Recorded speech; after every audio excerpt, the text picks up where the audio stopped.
մասին, որոնք դուք նշեցիք։ Իսկ պրեմիաների չեմ ավարտել։ Պրեմիաների կամ այդ հավելավճարների կամ պարգևատրումների մասով։ Տեսեք, ես անզգուշություն ունեցա հնչեցնել թիվ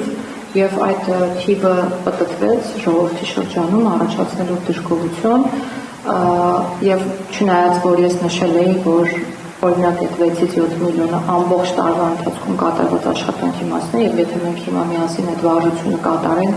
դուք ամիսների բաժաներ կտեսնեք, որ դա կարող է այլ կերպ օրինակ լինել աշխատավարձի բարձրացում ամսական 400 կամ 500,000 դրամով ենթադրենք։ Չգիտեմ այդ դեպքում դժգոհության նույն ալիքը կբարձրանար թե չէ, բայց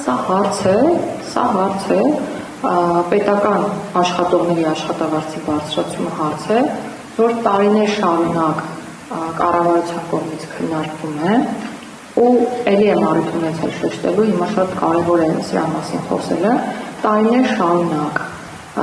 այլ մարմինների ոչ հենց կառավարության եւ աշխատակազմի այլ մարմինների աշխատավարձերի բարձրացման քաղաքականությունն ենք իրականացրել եւ միշտ վախեցել ենք անդրադառնալ հենց կառավարության, նախարարությունների աշխատակիցների եւ աշխատակազմի աշխատավարձերին։ Ու այդ օրինակները բազմաթիվ են։ Ծառայությունների մասով բոլոր ծառայությունների աշխատավարձերը 50% եւ ավել բարձրացվել են։ Ատեստավորման միջոցով պարգևատրումների մասին կարծում եմ տեղյակ եք այսօր ինչ աշխատավարձ են ստանում օրինակ պայմանագրային զինծառայողները, քրեակատարողական ոլորտի աշխատողները, բոլոր ծառայությունների մասին է խոսքը, ուսուցիչների համար ատեստավորման համակարգն է գործում, հնարավորություն ունեն ուսուցիչները այսօր մեր երկրում ստանալու 500-600-700,000 դրամ աշխատավարձ, բայց միշտ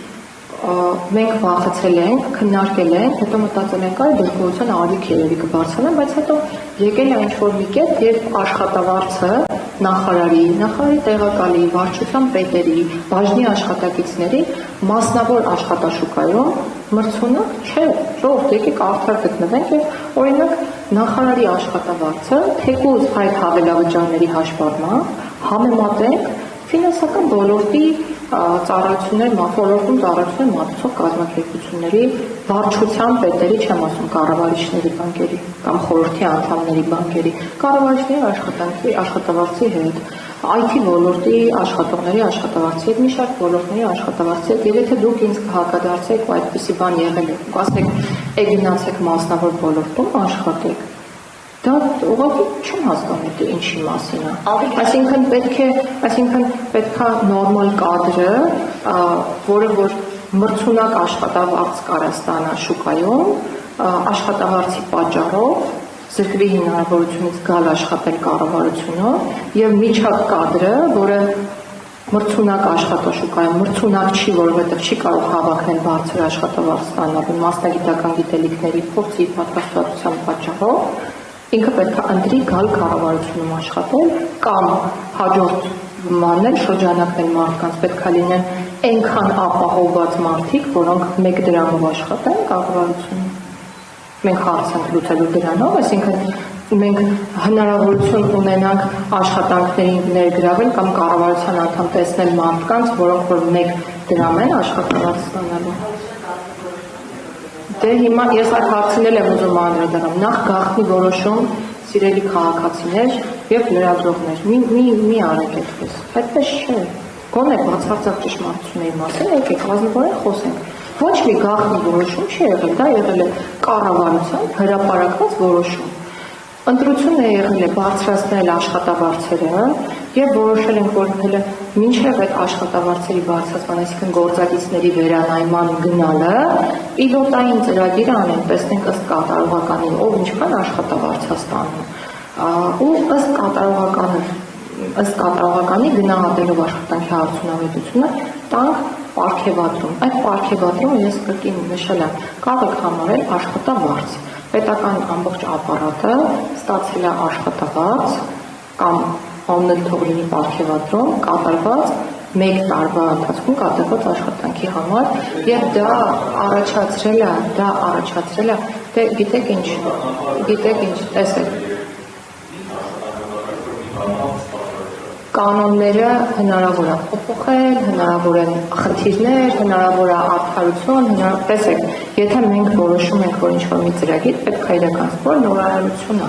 Ես խոսում եմ պիլոտային ծրագրի մասին։ Այդ պետք է գնահատվի, մի անգամ անում, տեսնենք հետո ոնց է կարող։ Ուրեմն ինչ գիտենք, ով ինչքան է ստացել, դուք կգնաք հայտարարագրեր կնայեք, ես չգիտեմ, որ նախարարը ինչքան է ստացել, ես գիտեմ մեր կատարողականի ցուցանիշը, այդ ժամանակահատվածի համար եղել է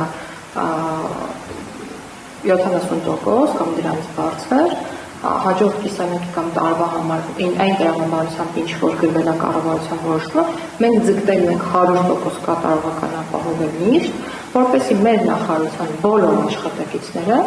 այո պարգևատրվեն կամ որ նույնն է ստանան ավելի բարձր աշխատավարձ։ Ես ձեզ վստահեցնում եմ, որ մոտիվացվածության աստիճանը աշխատակիցների եւ մթնոլորտը նախարարությունում խիստ տարբերվում է նախորդ մթնոլորտից։ Այսինքն մարդիկ գիտեն, չգիտեմ, բաժնի պետը 200,000 բաժնի պետ պատասխանատվության մակարդակը շատ մեծ նշանակություն ունի։ Այսինքն երբ որ ուսանողը ավարտում է ու իր կարիերան է փորձում դասավորել չէ, ունի ընտրանք։ Մտածում է որ գնամ աշխատեմ, նույնիսկ երիտասարդները օրինակ չգիտեմ, մեր սերունդը այդքան էլ այդպեսին չէին, մտածում են ինչքան բարձր աշխատավարձ է, այնքան լավ։ Հիմա նայում են ցուցակները, ասենք կամ չգիտեմ, ուսումնասիրում ոլորտը տեսնում է։ Նախարարությունը լավ բովանդակային աշխատանք է մասնագետ դառնալու համար է, բայց որ գնա քաղաքծառայության ստանալու 100-120,000 դրամ,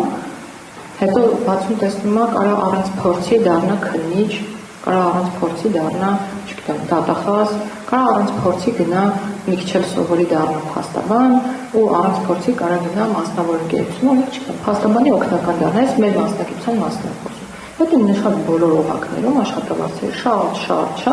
2-3 անգամ ավելի բարձր են։ Հիմա այս փոփոխությամբ մենք հնարավորություն ենք ստեղծում, որպեսզի պետական մարմինները գայթակղիչ լինեն աշխատանքի տեսանկյունից ու նաև վերադասների մասով էլ այո պետք է լինեն այնպիսի սոցիալական երաշխիքներ, որ միլիոնների բյուջե տնօրինող մարդիկ ստանան բարձր աշխատավարձ։ Ուղղակի ստանան բարձր աշխատավարձ, ոչ թե ինչպես որ ժամանակին էր ստանան 200-300 կամ 400,000 դրամ, բայց ունենան միլիոններ, ոչ թե դրամական միլիոնների մասին է խոսքը, դոլարների մասին է խոսքը։ Հայցապահանջները բացեք նայեք։ Փառք Աստծո, ես բոլորից լավ այսօր կարող եմ պատասխան կերպով ասել, ինչու բոլորից լավ կառավարությունում, որովհետև ինքս բախտ եմ ունեցել կամ չգիտեմ ինչ եմ ունեցել առնչվելու այդ թվերի հետ եւ ինքս եմ տեսել։ Այսինքն ինչի մասին է խոսքը։ Մենք դատապարտում ենք, որ կառավարությունը ուզում է ունենալ մրցունակ այնպիսի աշխատավարձ, որի պայմաններում լավ կադրերը, բանիմաց, խելացի, որոնք մրցունակ են մասնավոր շուկայում, ցանկություն կունենան գալ աշխատել պետության համար, ու ստանձնել են բեռնը պատասխանատվությունը, որը ամեն օր կրում է նախարարը, նախարարի տեղակալը կամ վարչության պետը, ինչի մասին է խոսքը։ Եկեք բոլորին, եկեք մենք մի դրամով աշխատենք եւ բոլորին բաժանենք թոշակ։ Մեր բոլոր աշխատավարձը բաժանենք։ Ով է։ Նախ ձեր հարց տալու ժամանակը կգա եւ երկրորդ մեր գաղափարների իրացումը մենք ապահովում ենք։ Եթե դուք շեշտում եք թոշակների բարձրացման հարցը, ես դրա մասին եմ առիթունացել խոսելու։ Թոշակները մի քանի անգամ բարձրացվել են եւ հետո բազմաթիվ քննարկումների արդյունքում մենք որոշել ենք մեր թոշակառուների խնդիրները վերհանելով դրանք լուծելի դարձնել այլ ճանապարհներով։ Առաջին հերթին բոլորդ էլ գիտեք առողջապահության ապահովագրության ինստիտուտն է, որը ներդրվել է մեր երկրում։ Ես ոլորտի ներկայացուցիչ չեմ, թվական ցուցանիշներ չեմ կարող նշել, թե քանի թոշակառու տատիկ եւ պապիկ է միլիոնավոր դրամների բժշկական ծառայություն ստացել, որ ժամանակին չէր կարող ստանալ։ Ինչի մասին է խոսքը։ Ինչ խնդիր ենք մենք լուծելու, էլի, եթե մենք արդեն ասում ենք թոշակները չենք բարձրացնում ենք նախ, երկրորդ հետվճարի ինստիտուտն էլ ասանովել, որը բերելու է ամիջականորեն թոշակների բարձրացմանը, եւ երրորդ մենք սահմանում ենք այնպիսի մեխանիզմներ, որպեսզի լուծենք այդ տարիքի մարդկանց խնդիրը, այսինքն սուր անհրաժեշտությունը, որոնք ունեն։ հետո, որը ունեն այդ մարդիկ։ Շնորհակալություն Էլեն Մուշեղյան մուզեում։ Գալային։